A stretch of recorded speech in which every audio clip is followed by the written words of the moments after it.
What is up, Eggy Wegg Nation? It's me once again, Massimo, and I'm joined by my lovely friend and co-host, Henry. Hello. We doing for the I think Yeah, 17th man. episode of the podcast. I don't know why, but we've been feeling very evil lately, very perhaps masochistic Yeah. too, because Yeah, we're I think doing it was another. Jimmy. Yeah, I think. God fucking damn it! Yeah, it was It Jimmy, took dude. less than 30 seconds. Sorry. Try not to mention Jim I'm Challenge. so sorry. I'm so Yeah. sorry. Uh, because of the forces of Jimmy, we've decided to do another French movie that's pretty old. Not as old as Les Règles du Jeu, but it's a it's a it's up there. 1959, directed by Alain René, also known for the last year of Marion Bad and Marion Bad. I forget the title. And Last year at Marion Bed. yeah, and Night and Fog, which I've also seen. Oh Um, yeah, I haven't, but I've heard it's good. mhm. This is Hiroshima Mon Amour. This was my second viewing watching it, but I kind of forgot.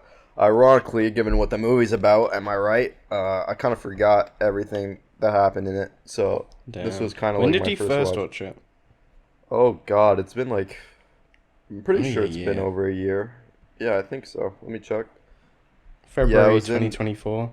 February 2024. So Not yeah, it's that been long. over a year at this point. But yeah, I really liked it then. Still like it now. Mm, Henry liked it Yeah. too. So Yeah, it's cool. It was my first time watching. there's a lot Um, to get into here, and that's why I was hoping on second watch that a lot of it that would grow on me, or some of it, because I remember first watch I liked it, but I feel like a lot of it flew over my head a bit, and I feel like on this watch I got a bit more of it, but I'm still wondering about some stuff. I feel like this is a movie that can be interpreted in a lot of ways, yeah. but yeah, I wasn't I wasn't exactly in the best frame of mind to watch it, and so I was like really getting distracted at points and like not being mm, able to focus, unfortunately. But like obviously I still loved it, but bit of a yeah, I feel like challenge for me just today. yeah, it I is a know bit of when a I rewatch when I and it is really is just the not the right time kind of thing. But yeah, I still loved it. I still got it. And yeah, I'll give it another go at some point. Uh, yeah, I mean, I fucking loved it, obviously. Uh, Yeah, me too. I want to give it a. I also want to give it another go at some point, just because I thought I love like the opening for this movie, and then in the middle, I feel oh like I my kind of god, the fucking opening is yeah, so good. not even just like the bit of her like talking about Hiroshima and shit. Like that stuff's awesome, but like specifically like the opening shot of the movie is Yeah, fucking yeah. Jesus. That is fucking It's so good. incredible. I guess I'll give a brief rundown of what this movie's kind of about.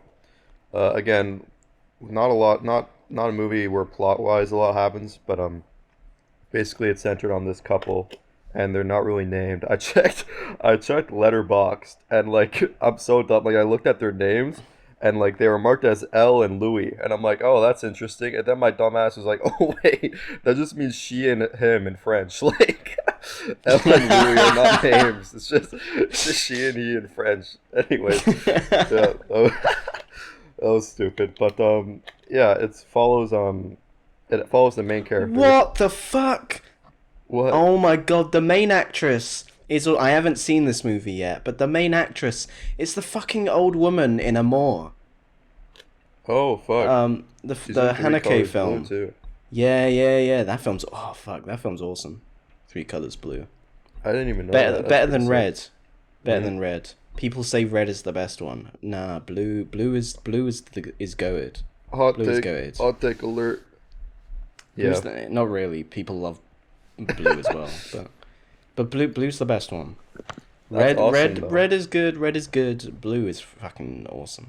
Blue's great. That's She's had like a long career and she's in like multiple goated movies. hell yeah. Oh my god. Okay, the guy is in obviously Hiroshima Mon Amour, Woman in the Dunes, The Face of Another, Lady Snowblood. That's crazy. That's fucking sick. I haven't So yeah, seen any of those three they do a yet. great job in this But film. But oh, awesome. yeah, so it's basically about the main character, and she's in Hiroshima to like do a film. Like yeah, it's like a piece. It's like basically just a film about Hiroshima that's like advocating for peace, pretty much. And she meets this guy there, and they kind of fall in love. And the big dramatic tension in the movie is that eventually she has to leave to go back to France, and obviously they're not happy about this. They wish they could stay, but she can't. And they're both kind of tormented by their past, especially the main character who sort of elaborates on her past and her time experiencing the war to the guy. And yeah, it's pretty interesting. There's a lot of cool ideas about memory and remembering and regret, the past, all that which comes to haunt the main characters. And yeah, it's a pretty interesting film. I liked it a lot. I noticed that this Renee guy doesn't really. I don't think he liked the war, bro. Like I don't know, between this and Night and Fog, like I don't think he had a lot of good things to say about it. So True. yeah, Yeah, I mean, yeah. um, yeah, I do find it interesting how there are kind of like the two.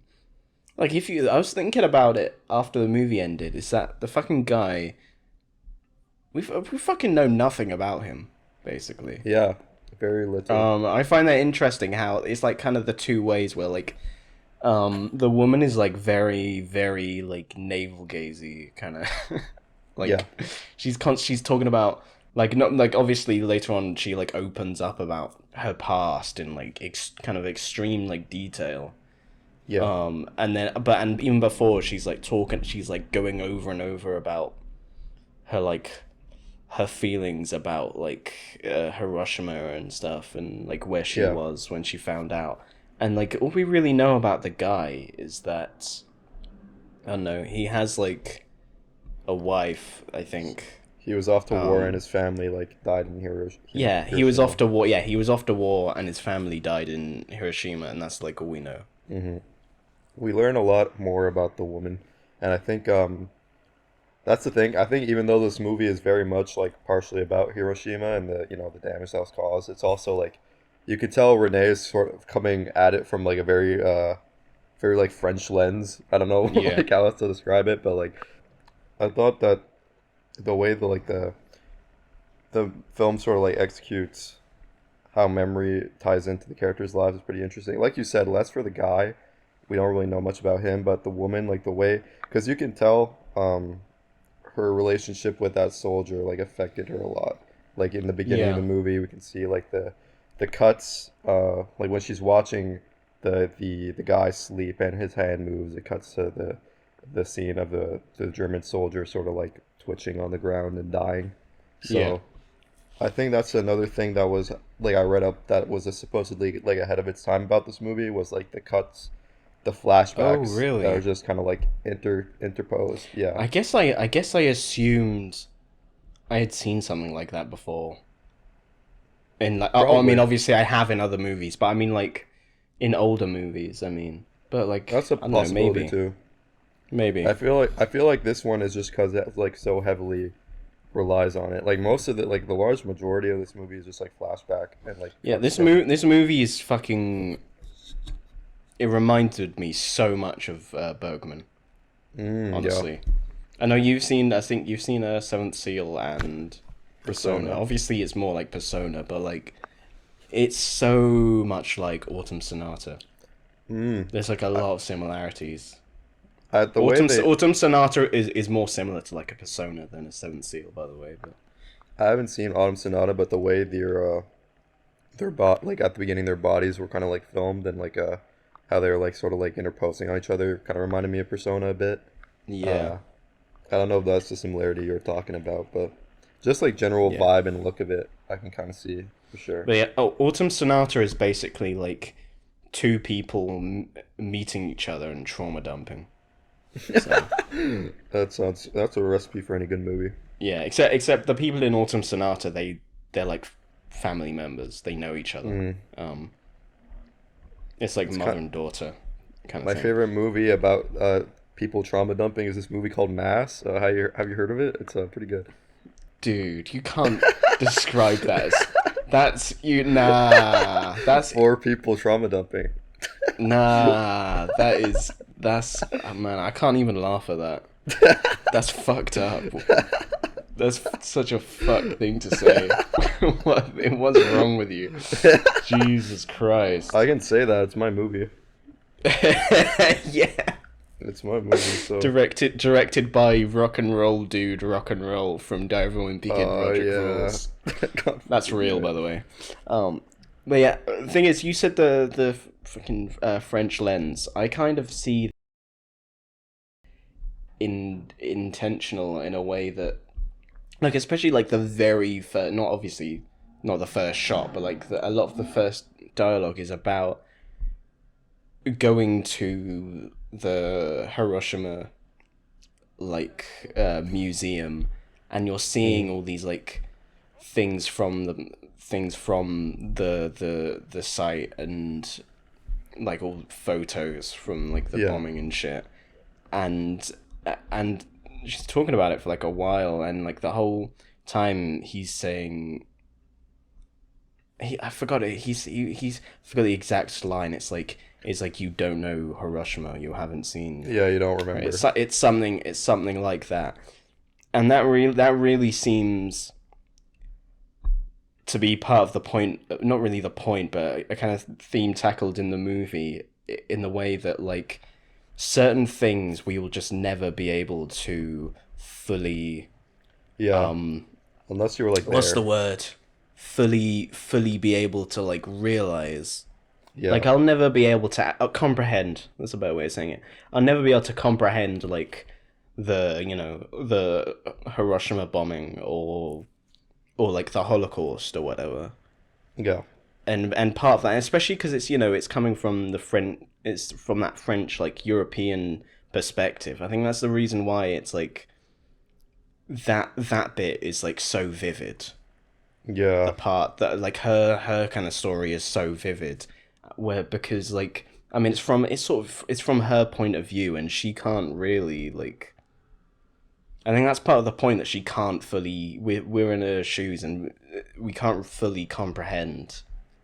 Yeah. The atomic bombs. I think that's part of it. But they kind of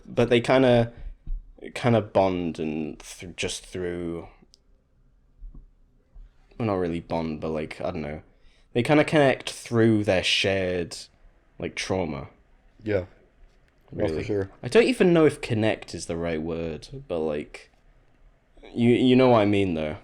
It reminded me of that one like Hunter S. Thompson quote where he's talking about like how you can't really like understand a moment in history unless like you're actually there to like witness it. I forget I don't know.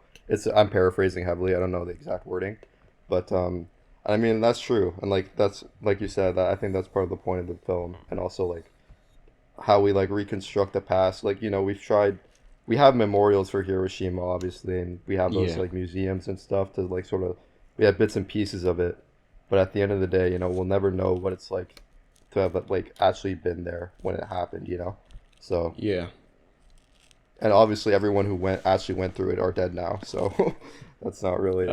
Yeah. What I mean is like people who actually like were. Yeah, people who are like sentient. Yeah. Like exactly. not like 4 years old. No. Yeah, pretty much. Yeah.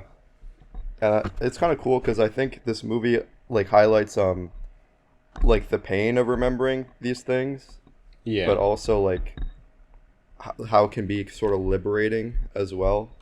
Like I feel like maybe I'm being optimistic, but I feel like the woman genuinely feels a little better after like recounting her past.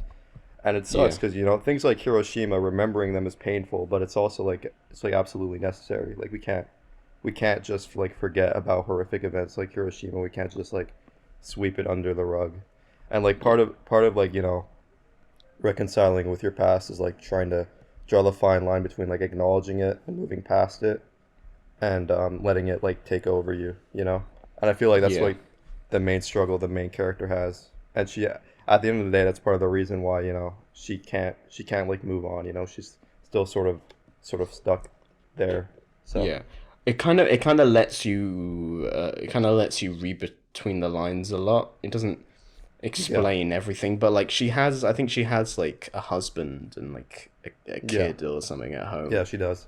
So I imagine she probably just had like a normal, and I imagine that there was a similar thing for the guy as well. I imagine Hmm. where she kind of just had to have like a normal life. She kind Yeah, of forced into a normal life after what happened to her, and she says that she like that the guy was like the only person she told about like yeah. her story. Hmm. So it's just like having this like horrible traumatizing thing happen to you and just not being able to talk about it, especially because it was kind of drilled into her that like that she wasn't supposed to like talk about the German guy specifically because obviously because he was German and at the time, the war was on, Yeah, yeah. and her family were like, fuck Get you. out of my house. And Ah. then she got locked in the cellar. Yeah. She got locked in the old boy room. That God fucking damn it. I'm That cutting that. was I'm cutting that. That sucks. That's not funny. the old boy room. Oh, that's pretty funny. This movie doesn't work because we can't joke about it. Yeah, We have to talk seriously, yeah, I know. That's what I was thinking about which that when I'm I was bad at doing. rewatching it. I was like, Okay, man, this Eggy was gonna be boring. this is No gonna Jimmy. suck. Oh, one semi funny thing that it wasn't supposed to be funny, Semi obviously, funny.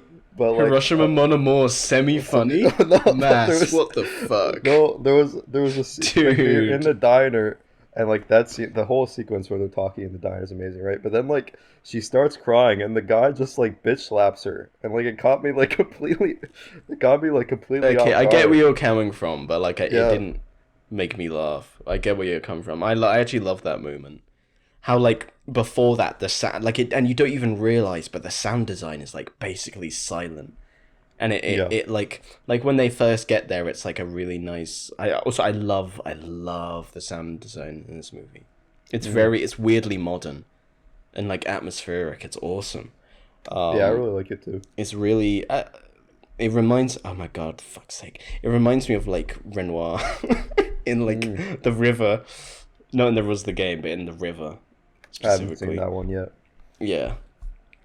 um and but then like it kind of fucking slowly creeps up on you and you don't even realize that the sound design is getting quieter and quieter, and when she's like crying it's basically silent, and then as soon as he like slaps her, that's when like all the background sound like turns on again. It's like she's been Oh, okay. snapped I don't back think to I noticed that. reality. That's That's really oh cool. I yeah, that it's fucking, oh, it's so cool. It's so cool. um yeah, actually comparing it to the river, um is kind of like it's a kind of, although these two are like better examples of it, but it's kind of like a genre film that like was very popular back in the day, and it's kind of problematic, but I hate to admit it's kind of a guilty pleasure of Yeah, mine, yeah. just because the movie, because not because of the actual subject matter, but because usually the movies are like really cozy and like kind of travelogy, but it's like, Hmm. but obviously Hiroshima Mon Amour like kind of bucks the trend a bit. But it's like Oh, white person goes to foreign place, and isn't it lovely? yeah, very like. There's a lot of old movies like that, and they're Mhm. usually like really cozy. Um, Right. yeah, some of them haven't aged the best, but You said the yeah, river's like that or not like that? it's like that. But it's one of the better examples. It's Mm. like, considering it's about a white family living in colonial India, it's about as least racist as you could like Hey, physically that's pretty make it. good. Yeah. Yeah. Especially No, as Renoir someone. was good about that. He was good about that shit. Hmm.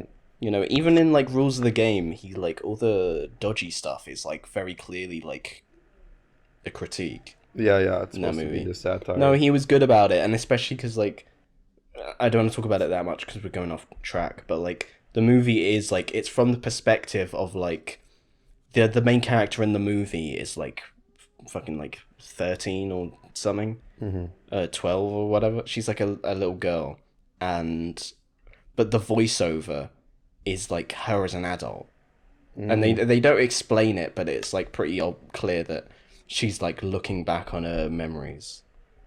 That's pretty cool. So like it kind of has a reason for being like pretty like romanticized and not being like because and also because they She's do 'cause make a like, point.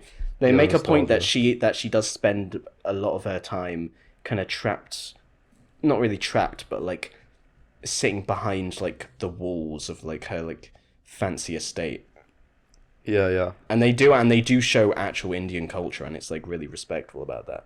It's about as respectful as like a movie about as a movie romanticizing white colonialists in India can be. As Yeah, weird as that because is to say. no, because on paper that could be a slippery slope. Yeah, but yeah, it's like Exactly. it's a woman remembering her childhood growing up in there. So like it is, Yeah, in which and case yeah, like the it nostalgia shows would the make sense. culture really like respectfully, and accurately. Apparently, we're really off topic anyway.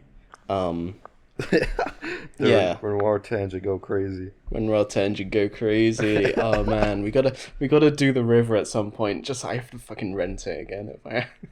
Um, and you probably would have to as well. Is it a long Um, movie? no, no, it's not. It's like all his movies are less than 2 hours. Except actually, he has like one silent film, which is like 2 hour 40. Um, but like most of his movies are under 2 hours. I watched a movie by him like recently called A Day in the Country, and that was like 40 Yeah, I minutes. saw that. Yeah, Yeah, it's a only short movie. because it was unfinished. But like even then, it's still Oh, like incredible, even though it's unfinished, which even is his really unfinished funny. movies are peak. Yeah, yeah, exactly. Anyway, God damn it. Yeah, movie has like a really weirdly, even though like the subject matter is like so dark, um, it has like a weirdly like it has a really cozy atmosphere. Mm-hmm. No, With that's like true. I said before, the sound design is so nice and like and warm, and there's all these like different like lights with all these different textures, and with like the faded like black and white where like the blacks are like slightly too crushed. Oh, the parts where like she was Yeah, it's beautiful. It's walking so in amazing. Hiroshima with like the had a bit of an eyes wide shut moment where it's just like her walking for the last few scenes of the movie and like Yeah, she's in Hiroshima with all the neon lights. It looks so gorgeous.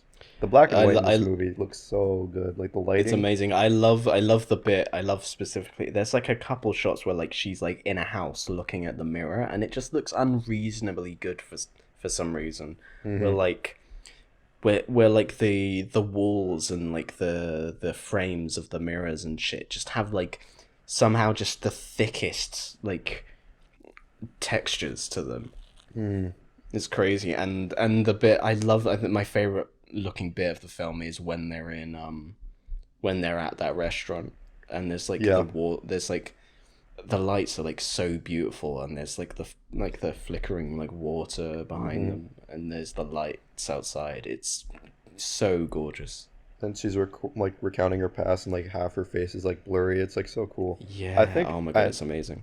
I noticed that I don't know if this was intentional or not, but I noticed like some of the shots of some of the flashback shots or like moments where she's recounting her memories and she admits that like the details are a bit fuzzier. Like the shots are literally like either like they're shot like at a distance, so like you can kind of like things are like you can barely see what's going on, or like the shots are like kind Yeah. of blurrier. So I thought that I was like a didn't. cool way to sort of like establish that again. Like Mm, she's recounting I memories from didn't a long even time ago. realize that. So Yeah, it was that's a cool. few. Maybe I did and I just forgot. But like, There were a few shots that were like that that I noticed. okay, that's cool. Yeah. Yeah, this movie's like really dialogue heavy. Oh yeah, it's one of those movies I where. can't lie. That's not usually my favorite, but Mm, like, and it did at points it did bug me a little bit. Maybe I'd be more prepared for it on rewatch. But like usually I prefer just like if you don't have to talk, don't. Yeah, for I sure. usually prefer, but like at the same time, the dialogue in this movie isn't bad. I think some of it was a little bit rambly. I can't lie. I think I think that sometimes it was a little repetitive. Um, Yeah, like it would kind of circle back like the same like thematic threads. Like by the time like we were like nearing the end and she was still talking about how like she was gonna forget her love and stuff. Like it was fine. Like it was just yeah. like It's like we it kind of got circles it. around and it yeah. It feels that I don't know. It's a bit weird, but Maybe the repetitiveness is part of the point. I'm not sure, but that was like my maybe. one sort of nitpick with the movies that some of the dialogue felt a bit like repetitive points. But Mm, I mean, I didn't really mind because I do think like the uh, the central theme of like forgetting and like remembering was already like really interesting and like solid. So I didn't mind them reiterating it a few times. I just wish that it could have been a little, I guess, a little more like understated at points. But yeah. the performances by, I mean, it also helps that like even though there's like they're literally like the only two, pretty much the only two characters in the movie. Um, Yeah. like the performances from the two actors are like so good that it's able to like kind of they're able to carry their weight for sure. Yeah, they're both amazing. hmm Especially since all they do is long and yearn the whole time. Yeah. Who up I yearning hate right that I now? found that funny because that wasn't funny. Who up longing on they lost love Yeah, right now? exactly. Oh my god, that so the director, his last film was in 2014, Mm. which is crazy. That's I mean, it what the was the fuck. year That's he more recent than died. I thought. Oh Yeah, it was the shit. year he died, but his last film was in 2014, which is crazy because he was like doing like short stuff in like the 40s. Maybe not actually, but at least in the 50s, he was. I mean, this film's from the 50s. Yeah, never Dude, mind. He was like doing little short documentary things dude, in he like lived the to see Gangnam 40s, in the Style. late 40s. He got to see Gangnam You got to Style. see Gangnam Style. That's pretty fucking crazy. Whoop whoop whoop Whoop whoop. whoop whoop. He Whoop could have again. watched PewDiePie. Yeah, step aside. Now we're talking about some real Yeah, cinema. he could have seen. He lived long enough to see the entire Richard Kelly filmography. Rest in peace, Renee. You probably love Southland Tales. Yeah, he probably did. Yeah, there's some like interesting lore behind this. Like this was originally like supposed to be sort of like a documentary about the atomic bomb, but then like Okay. when like Renee was like sort of like conceptualizing it, he realized that it would just be like night and fog all over again, pretty much. And then the producers sort of like pushed him to make like this sort of movie about a Japanese man and a French woman falling in love, and he sort of like Okay. blended the elements of that supposed documentary and the romance thing, and it's really cool because I feel like there's a lot of parallels between like uh the devastation of Hiroshima and like the the love of the two main characters and how it has to end eventually. So yeah, Yeah. it's really cool. Also, there was like some drama with it at Cannes. I don't know what specifically, but like Oh, I'm pretty what? sure like it was like nominated or some shit. I forget exactly how it went, but it ultimately didn't win because like the subject matter was too sensitive for or something. But Oh, yeah, damn. so For it kind of got. Can? What the fuck? Yeah, I know. It kind of got. No. Yeah, I read down They they Wikipedia, so they weaker than I thought they were. I know, bro. First the To be Southland fair, Tales they drama, booed. now They this. booed. Oh god damn it! We both went for the same Dude, joke. we share like a brain cell. This is sad. No. Okay, the winner was Black Orpheus, and from what I've heard, that movie's a banger. So I don't think I've even heard of that. it's like a thing. It's one of those films where it's been on my watch list for a long time, and like it's one of those posters that I just saw quite early on. That I was Mm. like, damn, okay. Well, yeah, I do recognize this. because I used to get it confused with the Cocteau films. Ha ha ha. Funny name. Uh, Ha ha you said ha. cock. Cocteau. No, I said Cocteau. I'm trying to. Okay, let me look up what the names of the movies. It's the guy who made the French 40s Beauty and the Beast, which I fucking love. I might do an Eggy Wegg for at some point. That was it, Orpheus. He did a film called Orpheus in 1950, and he did another film in 1960 called Testament of Orpheus. No, that's actually it. But yeah, That's he pretty made cool. he made La Belle et la Bête in 1946, which is like incredible. And I gave it a 9. I need to rewatch it at some point. It's awesome. I said I was thinking of doing it for an Eggy Wegg at some point. That's sick. It's awesome. And apparently it's got an actor from Rules of the Game in it. I forgot which one though. You know what I think we should do for an egg leg? What? Southland Tales. 2. Wow, you're so predictable. Oh no! You're so You predicted predictable. my original joke. You fucking idiot. You God fucking damn it. stupid Massimo. Fucking idiot. Stupid. This is a problem. We're mentioning Richard Kelly and Jimmy Boy in every Yeah. egg. And Jim Boy. I'm a Jimmy Boy. I'm a Jimmy Boy. I got a stark contrast. I'm a Jim Boy. I'm a Jimmy Boy. Oh boy, it's lit.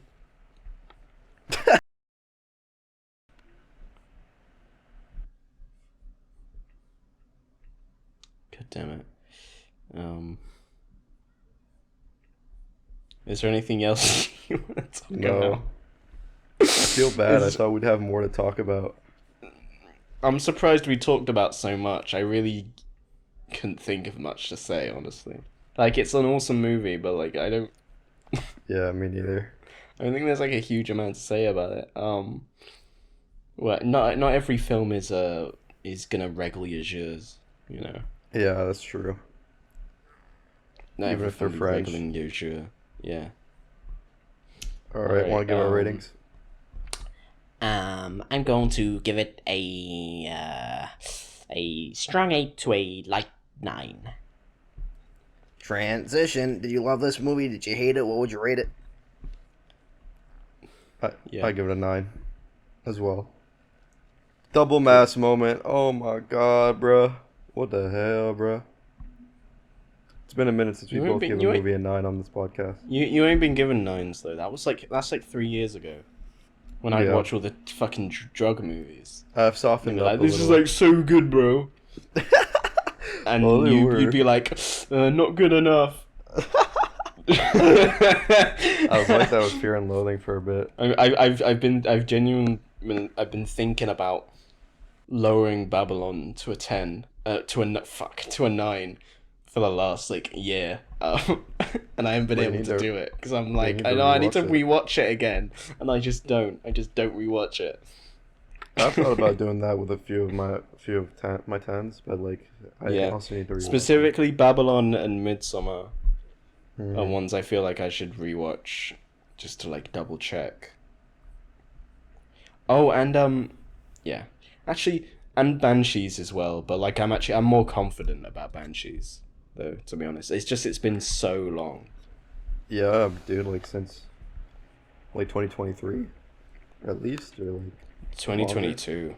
oh my god. I rewatched it Christmas 2022. That's fucking crazy. Happy. I'm thinking of ending things too, but I'm not. I don't want to watch that again. Mine is I think I'm the not longest watching that I've shit gone. again. I'm just gonna take my word for it. And it was a 10. I'm not watching that shit again. Take your own word for it. Yeah, I'm gonna take my own word for it from 2022. Oh yeah. I'm gonna rewatch it eventually. I don't know when, but Do you know when the last time I watched American Psycho was? 2022. February 2022. Oh my god. Exactly. That's It's insane. Yeah, it's been a I while. should I watch think that again. That movie's awesome. I watched it fairly recently comparatively, I think. Oh, never Yeah. mind. It's been since October 2022. What Oh the my fuck, god. man? That's crazy. That was my favorite movie at one point when I first started getting into movies. I had it in Yeah. my I had it as number one on my top four real OGs remember. Yeah. It was like that and like Truman Show or something. Yeah. Man, real OGs remember when my top four was like Spirited Away, Spider-Verse, like The Lion King, um, Some real Shafrillah shit. Grave of the Fireflies. It was like Mm. all animated movies. Now you've joined the dark side. What happened to you, bro? Yeah, now I'm up regling my jaw.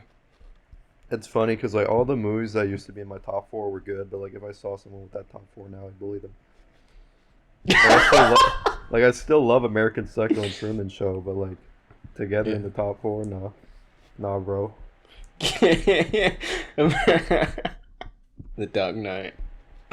And I had like a fucking silent voice in there too. It was a very weird mix of movies. I Yeah. must say. Very strange. Yeah, And The Dark Knight too. Thanks for reminding me. We're both too pretentious now. Yeah, now we're insufferable, like in a different way. Yeah, yeah. Well, you never stop being insufferable. Yeah, exactly. You just transition from. God, actually, I'd say you're actually like both types of insufferable because you have got End of Evangelion there, I think my top four is more. and that's like the perfect midpoint between insufferable pretentious and insufferable 17-year-old. Yeah, no, exactly. I think yours is slightly That's the more. perfect I midpoint. think your top four is slightly more respectable than mine. Yeah, Because I've like the you got fucking Rules you of got the Game pretentious and the movies, red but they're not shoes. like they're not like the That I don't know how to explain it, but yeah. it feels more classy. Lahane's funny. Lahane's funny, and also it's number one as well. That's like respectable. 2001 is like the most serious, but like that avoids like the like ooh la la kind of allegations. Rules of the Game is the most pretentious looking one, but also it's got like a guy running around in a bear costume, so you can't, and it's kind of like an oddball, really. And then the red shoes is like, well, that's like really pretty. Yeah, pretty much. So you can't, the red shoes, despite being a Sight and Sound top 100 movie from the 40s, you can't call pretentious because it's literally just like pretty. It's not some super like heady It's movie. just really nice. Yeah, exactly. I also need to rewatch that. Oh man. God, that movie is so awesome. Watching it at the cinema was fucking amazing, even with like the audio peaking. Yeah, that whole But it was awesome. the dancing sequence with the when the shoes God. come alive, bro. I need to When they come alive, cool alive. cool alive, man. What the fuck? Yeah. Okay, yeah, but you've got like the 5-hour video of like the baby crawling. So like Yeah, mine's way your top four worse. sucks. I've ended up Stalker number one. What the fuck? Stacker, yeah, it's pretty bad. Stalker number one. At least Oh my I God. had Donnie Darko in there before, so people knew I was like. Yeah, and that's At even least one of that's the bros. debatably worse. That's Depending on how debatably you look at worse. it. It makes you Yeah. look even worse. I think it gets better as you go down the top 50. Kind of.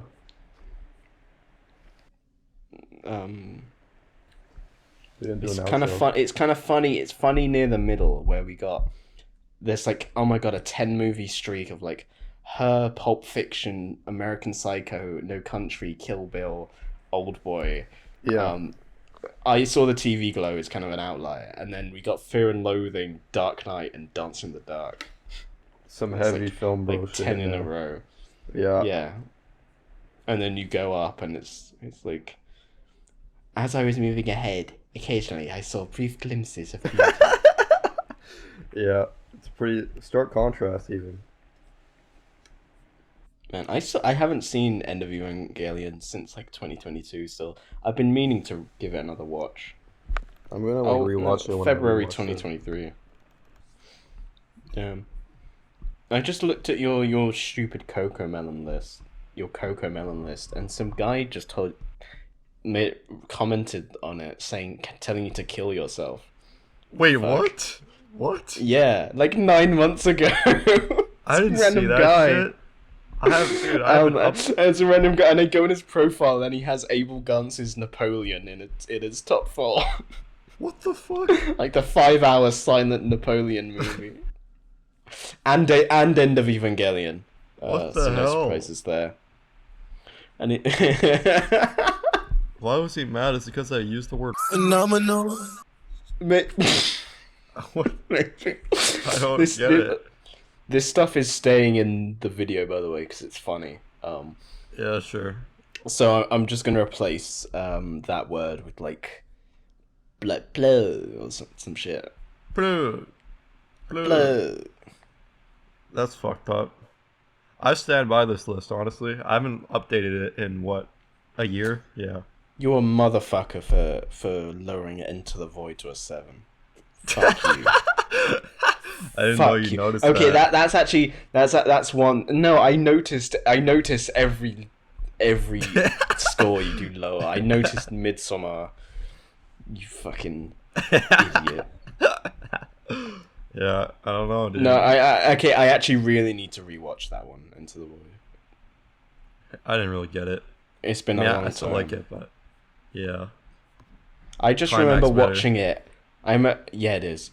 I just remember watching it and be like, bro, like what the fuck, bro.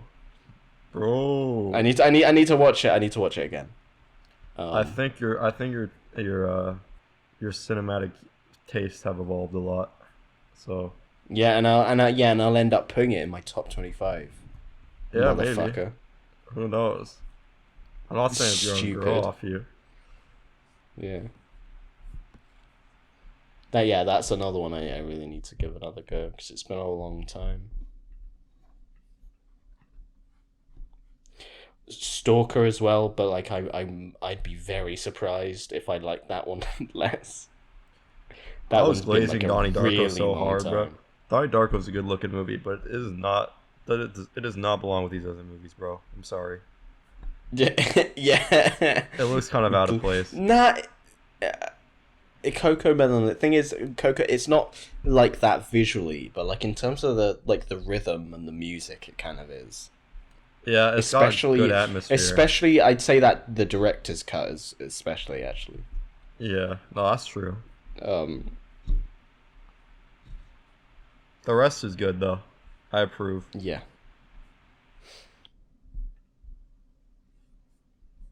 Hang on now.